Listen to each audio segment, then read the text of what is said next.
అఖిలాండ కోటి బ్రహ్మాండ నాయకుడు కొలువైన తిరుమల శ్రీవారి సన్నిధిలో అపచారం జరిగిందనే ఒకే ఒక్క మాట ఇప్పుడు యావత్ ప్రపంచం మొత్తం చుట్టేసిందే.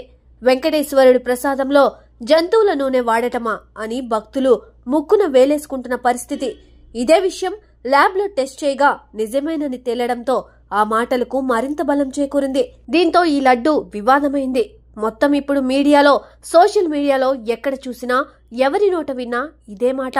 ఇదంతా వైసీపీ హయాంలో జరిగిందని టీడీపీ చెబుతుండగా డైవర్షన్ పాలిటిక్స్ చేయడానికే ఇదంతా అంటూ వైసీపీ నేతలు కౌంటర్ ఇస్తున్నారు. ఇంత జరుగుతున్నా కనీసం నాడు ముఖ్యమంత్రిగా పనిచేసిన వైఎస్ జగన్మోహన్ రెడ్డి మాత్రం బెల్లం కొట్టిన రాయిలా ఉండడం గమనార్హం. ఏమైనా ఆరోపణలు, పెద్ద ఎత్తున విమర్శలు నడిచినప్పుడు బీఆర్ఎస్ అధినేత మాజీ సీఎం కల్వకుంట్ల చంద్రశేఖరరావు మీడియా ముందుకు వచ్చి ఎలా మాట్లాడతారో చూడలేదా? ఎంతటి వారికైనా సరే సమాధానం చెప్పి మరీ మీడియా మీట్ ముగిస్తారు. అలాంటిది వైసీపీ హయాంలో తప్పు జరగకపోతే ఇదంతా తప్పుడు ప్రచారమని ఒక్క మాటతో కొట్టిపారేయచ్చు కదా.